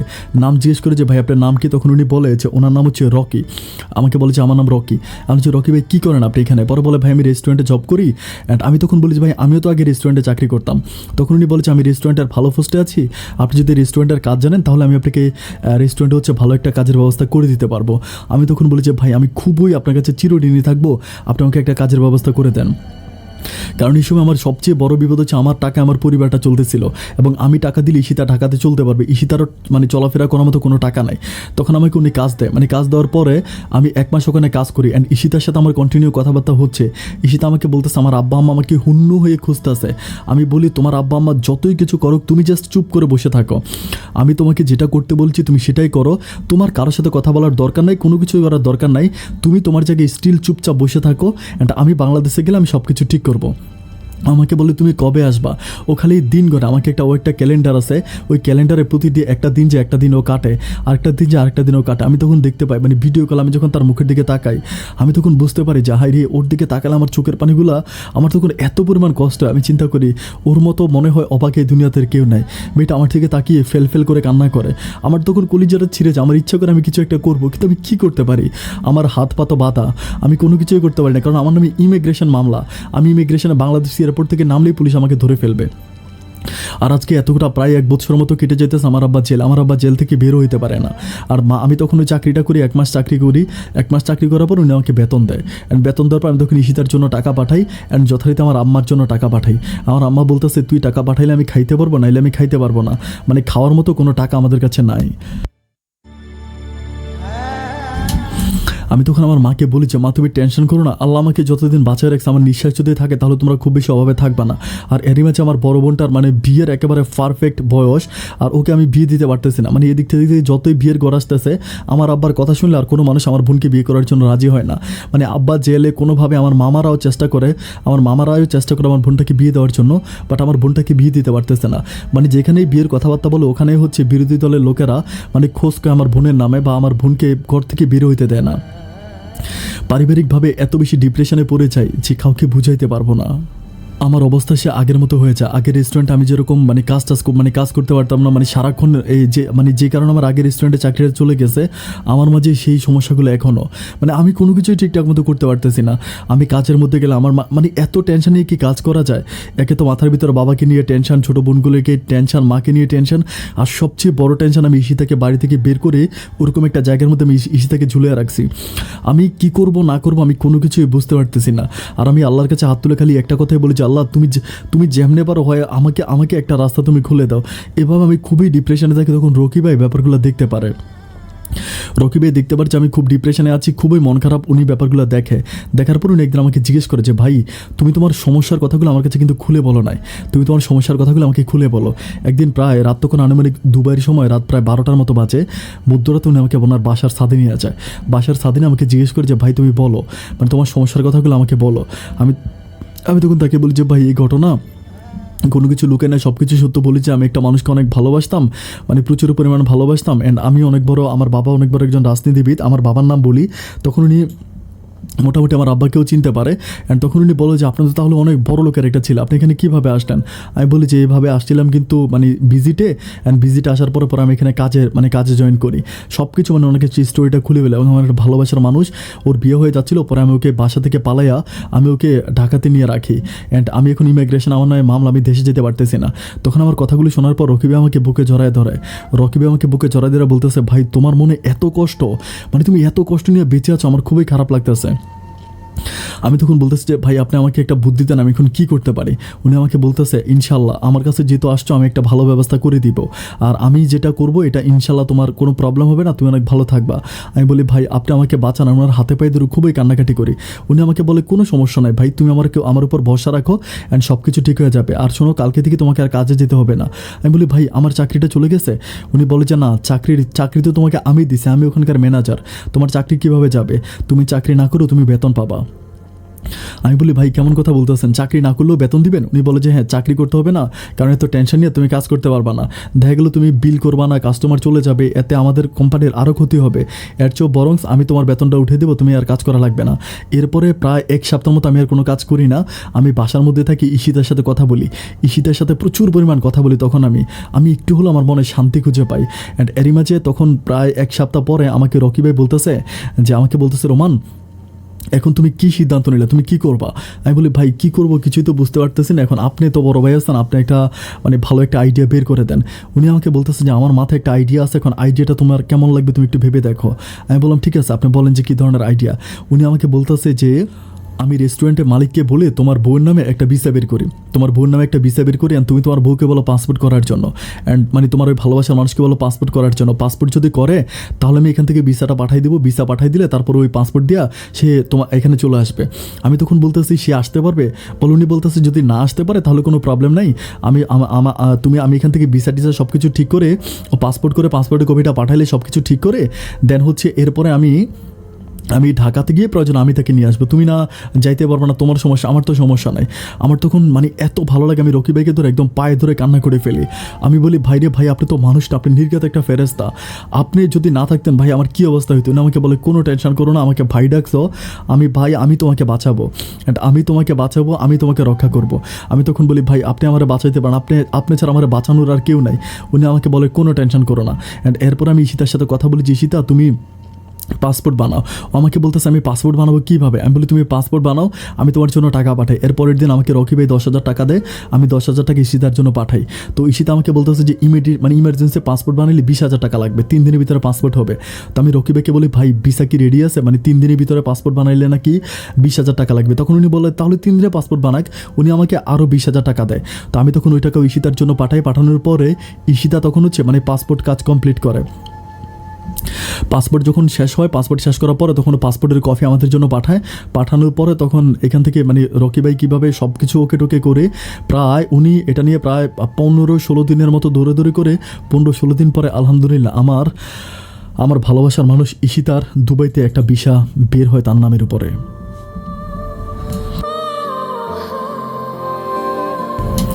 আমার কাছে মনে হয় আজকে এতগুলো বৎসর পরে আমি আমার মনে একটু শান্তি পাইলাম। আমার কাছে মনে হচ্ছে আমি একটু শান্তি পাইলাম অ্যান্ড আমি একটু রিল্যাক্স হলাম। আমি তখন আলহামদুলিল্লাহ বলি একটু রিল্যাক্স। তখন উনি আমাকে বলতেছে, রকি ভাই আমাকে বলতেছে এখন সব কিছু ঠিক আছে, আর তার বিষয় ওকে হয়ে গেছে, এখন আপনি কি বলেন? আমি বললাম যে ভাই আর কি বলবো, ও তো ফিঙ্গার দিতে হবে, অনেক ঝামেলা, ও তো এগুলো করতে পারবে না। আপনি একটা কাজ করেন, আপনি যেহেতু আমার ভাই আছেন, আপনি ওকে বাংলাদেশ থেকে নিয়ে আসেন। তখন রকি ভাইয়ের সাথে আমার সম্পর্কটা একেবারে ভাইয়ের মতো, একেবারে রক্তের ভাইয়ের মতো সম্পর্ক হয়ে যায়। তখন রকি ভাই আমাকে বলতেছে ডোন্ট ওয়ারি ম্যান, আমি বাংলাদেশে যাচ্ছি, আমি ওকে ফিঙ্গারপ্রিন্ট করে আমি সব কিছু করে আমি ওকে নিয়ে আসবো। এরপর রকি ভাই ঠিক তারই 2 দিন পর রকি ভাই বাংলাদেশে যায়। রকি ভাই বাংলাদেশে যাওয়ার সময় আমি আমার ভালোবাসার মানুষ, আমি জানিও আমার কাছে আসবে, তারপর আমি তার জন্য কিছু স্পেশাল ওর পছন্দের কিছু চুড়ি, তারপরে কিছু জিনিসপত্রকে আমি কিনে দেবো। হয় না যে অনেক দামি কোনো জিনিস না, কারণ অনেক অনেক দামি জিনিস কেনার মতো টাকা তো আমার কাছে নাই। টুকিটাকি যা কয়েকটা টাকা আছে ওই টাকাগুলো দিয়ে আমি তোকে এটা সেটা কিনে দিই, অনেকগুলো একটা প্যাকেট করে দিই। তখন রকি ভাই বলে যে ঠিক আছে কোনো প্রবলেম নাই, আমি গিয়ে সব কিছু ঠিক করে আমাকে নিয়ে আসবো। তখন রকি ভাইয়ের উপর আমার পূর্ণ বিশ্বাস। রকি ভাই তখন বাংলাদেশে যায়। বাংলাদেশে যাওয়ার পর আমি তখন রকি ভাইকে ওর নাম্বার তো আছেই, রকি ভাইয়ের সাথে দেখা করার পরে তখন আমাকে বলে ঈশিতা আমাকে বলতেছে রকি ভাই কিন্তু অনেক ভালো মানুষ, ওনার সাথে কথা বলে অত্যন্ত ভালো মানুষ মনে হয়েছে।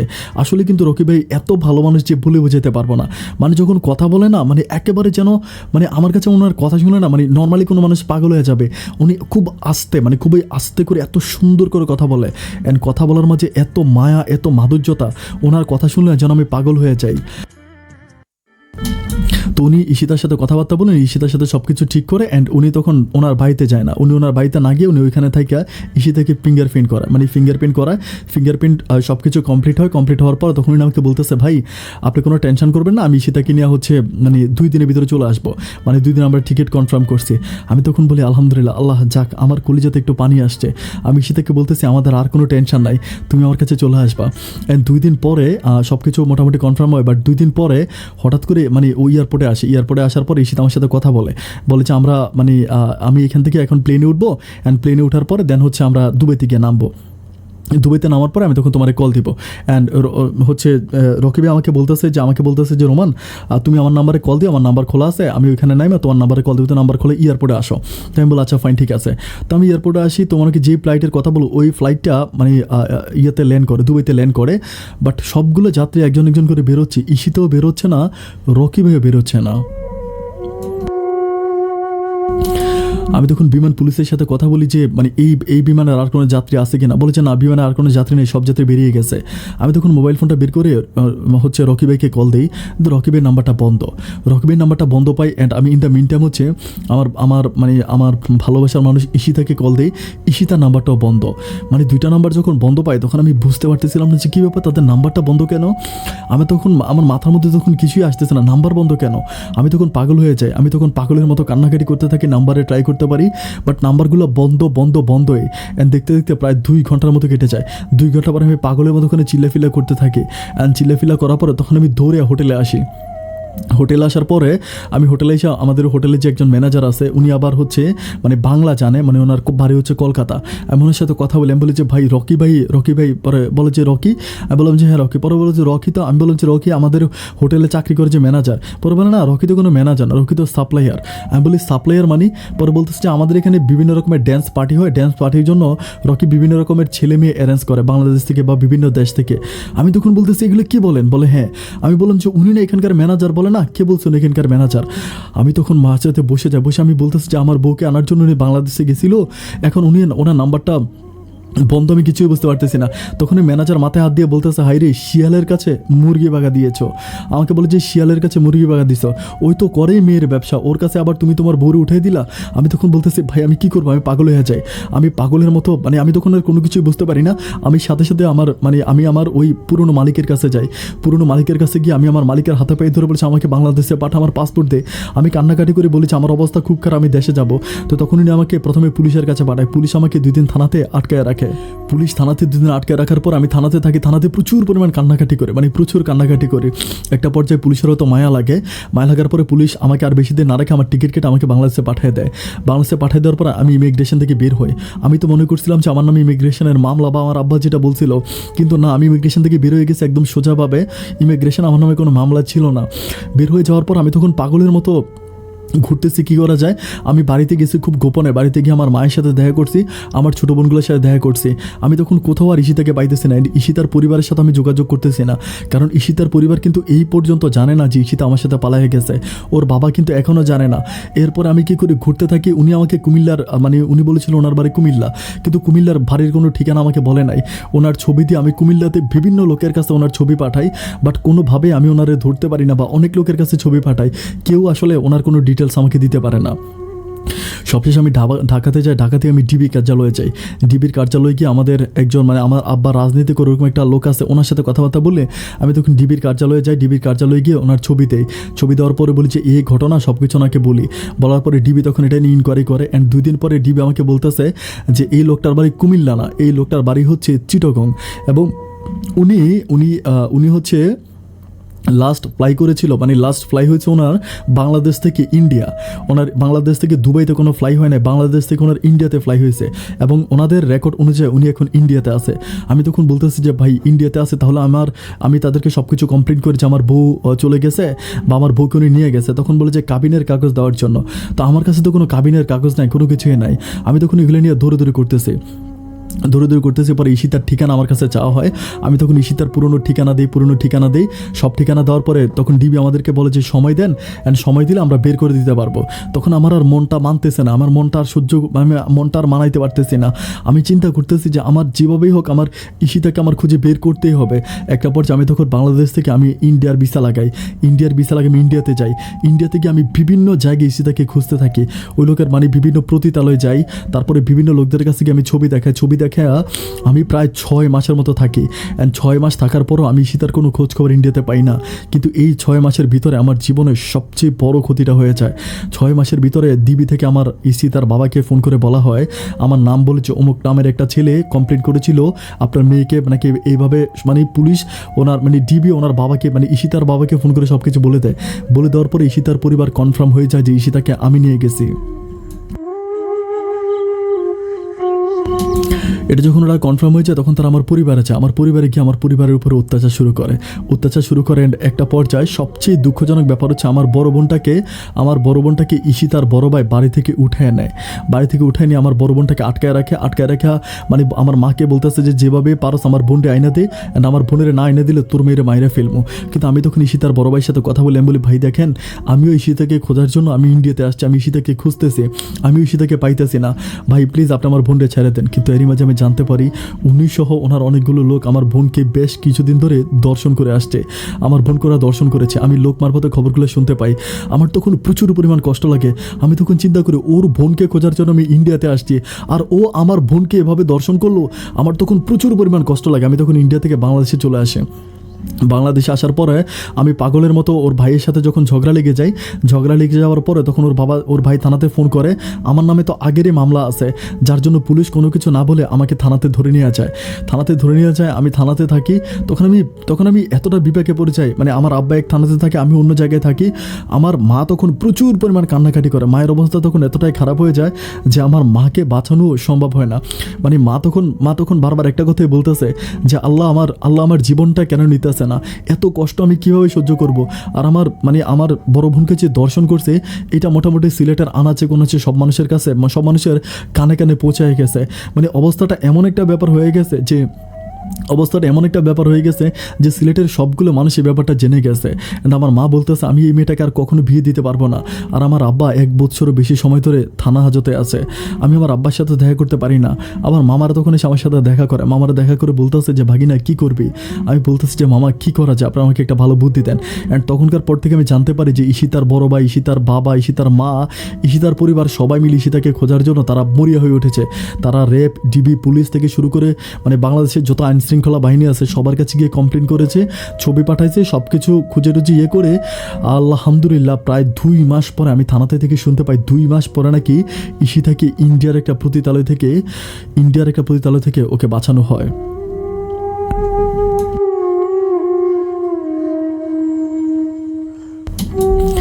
ইন্ডিয়ার পতিতালয় থেকে ওকে বাংলাদেশে আনা হয়। বাংলাদেশে আমি এগুলো থানাতে থেকে আমি থানাতে আমার বন্ধুবান্ধবগুলো আমার সাথে মাঝে মাঝে দেখা করতে চায়, বা আমার মামার আমার সাথে দেখা করতে চান, মামাদের কাছ থেকে আমি খবরগুলো শুনতে পারি। কিন্তু সবচেয়ে দুঃখজনক ব্যাপার হচ্ছে ঈশিতার বাবা ঈশিতাকে দিয়ে আমার নামে মামলা করায় যে আমি নাকি ওকে কিডন্যাপ করেছিলাম, আমি নাকি ওকে কিডন্যাপ করেছি, আমি ওকে কিডন্যাপ করে নিয়ে গেছি। এটা বলে ঈশিতা আমার নামে থানাতে মামলা দেয় যে আমি ঈশিতাকে নিয়ে গেছি এবং আমি ঈশিতাকে ইন্ডিয়াতে বিক্রি করে দিছি। মানে আমার রকি ভাই যেই অন্যায়গুলো করেছিল এই রকি ভাইয়ের দোষটা সম্পূর্ণ আমার উপর দিয়ে দেয়। আমি নাকি অন্য লোক দিয়ে ঈশিতাকে এভাবে উঠে নিয়ে গেছি, মানে সম্পূর্ণ আমার উপর দোষটা দিয়ে দেয়। একে তো এমনি থানা মানে রাজনীতিভাবে একটা মামলা আমাদের উপরে আছে, তার উপর আমাদের উপরে এই মামলাটা, এইভাবে দিনগুলো পার হচ্ছে। আর আমার বোনটা তখন সিলেট থেকে ঢাকাতে চলে যায়। আমি শুনতে পারি যে আমার বোনটা নাকি ঢাকাতে গিয়ে গার্মেন্টসে পর্যন্ত চাকরি করে, মানে আমার বোনটা গার্মেন্টসে চাকরি করে আমাদের সংসারটা চালায়। এতটা আমাদের অবস্থা খারাপ হয়েছে যে পৃথিবীর কাউকে বলে বোঝাতে পারবো না। 1 বছরের মতো আমি থানাতে থাকি।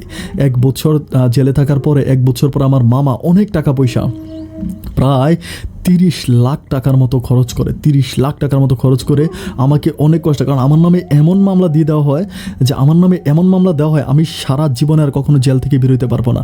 সারা জীবনে আমার পক্ষে জেল থেকে বেরোয়া সম্ভব না। এরপর আমাকে ওইখান থেকে বের করে আনার পর আমি বের করে আসার পর আমি জানতে পারি তারা ঈশিতাকে নাকি কোথাও বিয়ে দিয়ে দিছে। অ্যান্ড আমার বোন তখন ঢাকায় একটা গার্মেন্টসে চাকরি করে। আমার আব্বা কিন্তু আজও আমার আব্বা জেলে, আমার আব্বা কিন্তু এখনও বের হইতে পারে না। আমি জানি না আমার আব্বা কোন রাজনীতির কারণে আমার আব্বাকে এভাবে আটকায় রাখছে। এরপরে আমি আমার বোনকে ওইখান থেকে আনি। আমি তখন মানে আমার মামা তখন পুলিশের সাথে একটা তবস্ততা করে এবং ওই সরকার দলীয় লোকদের সাথে কথাবার্তা বলে আমরা রাজনীতি করবো না বলে ইস্তফা দিয়ে সব কিছু থেকে বের হই। তারপরে আমার মোটামুটি একটু রিল্যাক্সে আসি। এরপর আমি সিলেটে একটা চাকরি করি, একটা বেসরকারি কোম্পানিতে একটা চাকরি নেই। অ্যান্ড চাকরি করে কোনোভাবে আমি আমার সংসারটা চালাইতে আসি। আপন ভাই আমার কাছে এখন মনে হয় যেন একটা মুহূর্ত বেঁচে থাকা আমার জন্য অনেক বেশি কষ্টকর।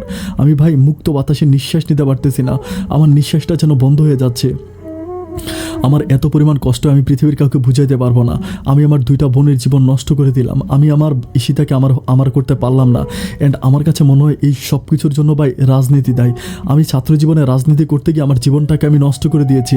আমার বাবা রাজনীতি করেছে ঠিক আছে, কিন্তু আমার রাজনীতিতে জড়ানোটা মোটেও ঠিক হয় নাই। রাজনীতি করতে গিয়ে আমি আমার পরিবারটাকে সম্পূর্ণ ধ্বংস করে দিলাম।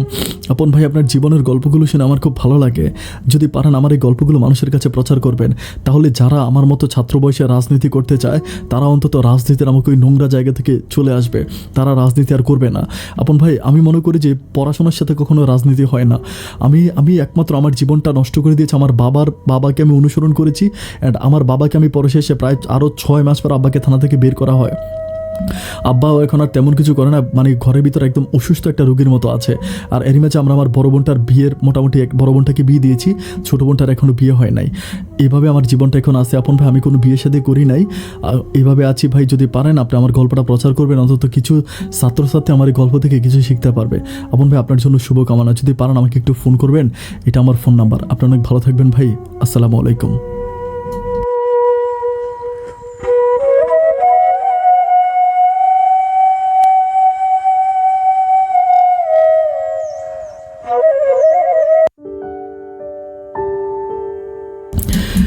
প্রিয় বন্ধুগণ, গল্প শুরু করার শুরুতে বলেছিলাম যে হাতে যদি কোনো ইম্পর্ট্যান্ট কাজ থাকে কাজটা শেষ করে আপনি গল্পটা শোনেন, কারণ এই গল্প আপনাকে কোত্থেকে কোথায় নিয়ে যাবে আপনি স্বপ্নেও চিন্তা করতে পারবেন না। বুঝতে পারলেন তো, তাই না? আমি যখন গল্পটা পেয়েছিলাম, গল্পটা যখন আমি পড়তেছিলাম, আমার কাছে ব্যাপারটা এমন মনে হয়েছিল যে আমি গল্পটা পড়তে যেন অন্য কোনো একটা রাজ্যে হারিয়ে যাচ্ছিলাম। আমি মিলাইতে পারতেছিলাম না যে হাউ ইটস পসিবল, এটাও কি সম্ভব। ওনার একটা পয়েন্ট থেকে আমি কিন্তু এখানে অনেক কিছু স্কিপ করেছি। ওনার গল্প আরও লম্বা, প্রচুর লম্বা ছিল। আমি এখানে প্রায় অনেকটা জায়গায় আমি স্কিপ করছি, আমি এগুলো বলি নাই। অনেকটা জায়গা ওনার অনেক স্টোরি আছে এখানে স্কিপ করা। আমি জাস্ট একটা ব্যাপারে চিন্তা করতেছিলাম যে মানে গল্পটা যখন আমি শুরু থেকে শেষ পর্যন্ত পড়তেছি, বন্ধু বিশ্বাস করবেন না, মানে আমাকে মশায় কামড় দিয়েছে, আমি মশা মারবো, মানে আমার এরকম কোনো সেন্স নাই। মানে ওনার গল্পটা এতটাই টার্নিং ছিল, এতটাই হৃদয় বিচরিত ছিল। আমি আজকে ওনার গল্প থেকে আমি যেটা বলতে পারি আর কি, যে রোমান ভাই ইশিতাকে পাইলো না এবং তার দুইটা বোন, একটা বোনকে বিয়ে দিয়েছে, আমাকে বললো সবশেষ বিয়ে দিয়েছে, কিন্তু কতটুকু ভালো থাকবে বা মেয়েটা আগেই দর্শিতা হয়েছে এটা মোটামুটি সব মানুষ জানে। আর এখানে আরেকটা ব্যাপার গল্পের শুরুতে আমি বলে রাখি, আমার এখানে নাম, লোকেশান এগুলো কিন্তু সব কিছু ছদ্মনাম ব্যবহার করা। নাম, লোকেশান, ঠিকানা সব ছদ্ম, ঠিক আছে?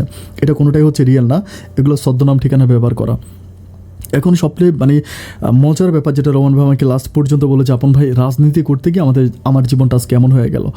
আজকে আপনি খুব খেয়াল করে দেখবেন যে আপনি বিশ্ববিদ্যালয়ে যান বা মানে আমি খুবই অবাক হয়ে যাই, মানে আপনি যদি কোনো বিশ্ববিদ্যালয়ে পড়াশোনা করেন, ওখানে ধরেন আপনার বাড়ি অনেক দূরে, আপনি ওখানে থাকবেন, হ্যাঁ আপনি ওখানে থাকতে হলে আপনাকে একটা রুম নিতে হবে, মানে আপনাকে একটা মানে হোস্টেল নিতে হবে বা মেস নিতে হবে। যদি মেসে যান তখন আপনাকে রাজনীতির আশ্রয় নিতে হবে। আপনি মেসে ঢুকলে আপনি জিজ্ঞেস করবেন যে আপনি মানে কোন দলের সাথে জড়িত আছেন, আগে দলের কথা জিজ্ঞেস করবে, তারপর আপনাকে থাকতে দিবে। এরপরে আপনি যখন হোস্টেলে যাবেন, হোস্টেলে তো গেলেই কথা হচ্ছে আগে রাজনীতি করতে হবে। রাজনীতি করা ছাড়া হোস্টেলে কোনোদিন কোনো রুম পাওয়া যায় না। আমি আমার শিক্ষা জীবনে পাই না। আমি চিটাং বিশ্ববিদ্যালয়ে পড়াশোনা করেছি, আমি দেখেছি যে আসলেই সম্ভব না। রুম দেবে না আপনাকে, আপনি কোথায় রুম পাবেন? রুম দেবে না। এখন আমার কাছে মনে হয় যে রাজনীতিটা এমন একটা পর্যায়ে চলে গেছে, মানে এমন একটা অবস্থায় চলে গেছে যে বর্তমানে রাজনীতি আমার কাছে মনে হয় যে মানে নোংরামি ছাড়া আর কিছুই না। আমি রাজনীতি নিয়ে কোনো কথা বলতে চাই না, এটা একটা রিয়েলিটি শো, এটা বাস্তব জীবনের গল্প প্রচার করে আমি কোনো রাজনীতির কথা বলি না। কিন্তু বাস্তবতার খাতিলে বাস্তব জীবনের গল্প প্রচার করার ক্ষেত্রে আমার কাছে মনে হলো যে রোমানের এই পরিণতির জন্য একমাত্র রাজনীতি দেয়। নোংরা রাজনীতির সাথে জড়িয়ে আজকে তার এই করুণ পরিণতি। এবং উনি কিন্তু বিদেশে যেতেন না, রোমান বিদেশে চলে গেছে শুধুমাত্র রাজনীতি, মামলা টামলা থেকে বাঁচার জন্য, এবং পড়াশোনাও বন্ধ করলো, চিটং হয়ে গেলো। সব কারণ হচ্ছে এটা। আর রকি যেটা করেছে, রকির ব্যাপারে আমি কোনো কিছু বলতে চাই না, কারণ রকিদের মতো এরকম অসংখ্য রকি দুবাইতে আছে, যারা আমি নিজেও জানি যে ব্যক্তিগতভাবে ওরা দুবাইতে বিভিন্ন দেশ থেকে মেয়ে সাপ্লাই করে এগুলা দুবাইতে পাঠায়, এবং দুবাইতে পাঠায় আর দুবাই থেকে এই কাজগুলো ওরা করে। এটা হচ্ছে মানে যেটা রকি ভাই করে আর কি, রকি ভাইয়ের যেটা ঘটনা। তো এখন আমার কাছে সবচেয়ে বড় ব্যাপার হচ্ছে এটা রোমান ভাইয়ের জীবন থেকে আমি আপনাকে আজকে এটাই বলবো, যারা পড়াশোনার পাশাপাশি রাজনীতি করতে চান, এই রাজনীতিটাকে এমনভাবে আপনার জীবনের সাথে জড়াবেন না যাতে আপনার জীবনটা শেষ পর্যন্ত রোমান ভাইয়ের মতো না হয়। আপনি পড়াশোনা করে চাকরি বাকরি করেন, লাইফে একটা ভালো জায়গায় এসে দাঁড়ান। রাজনীতি করতে গিয়ে নিজে এবং পরিবারের অবস্থাটা খুব বেশি খারাপ করে দিবেন না। দর্শক বন্ধুরা, আমি আপনাদেরকে আবারও ধন্যবাদ জানাচ্ছি। এতক্ষণ পর্যন্ত আপনারা খুবই কষ্ট করে আমার সাথে ছিলেন এবং গল্পটা শুনেছেন, এই জন্য সবাইকে অনেক বেশি ধন্যবাদ। আপনাদের সুস্থ থাকার প্রত্যাশা, আপনাদের ভালো থাকার প্রত্যাশা আমি আজকের মতো এখানে বিদায় নিচ্ছি। অন্য কোনো দিন অন্য কারো বাস্তব জীবনের গল্প নিয়ে, জীবনের গল্প এই অনুষ্ঠানে আমি আবারও হাজির যাব। সে পর্যন্ত সবাই ভালো থাকবেন আর সুস্থ থাকবেন। আরেকটা কথা, এই গল্প সম্বন্ধে যদি আপনি কোনো কিছু না বুঝে থাকেন যে আপন ভাই এইখান থেকে এই পর্যন্ত বুঝলাম না, আপনি আমাকে কমেন্টস করেন, আমি আপনাকে রিপ্লাই করব। আর কেউ যদি আমাকে কারো জীবনের গল্প বলতে চান, আপনার বা পরিবার পরিজন বা আপনার আত্মীয়স্বজন কারো জীবনের গল্প বলেন, তাহলে এই যে ইমো নাম্বার দেওয়া আছে, আপনি সেই ইমো নাম্বারটা সেভ করে আমাকে ইমোতে কল বা SMS করতে পারেন, আপনার জীবনের গল্প আমাকে শোনাতে পারেন।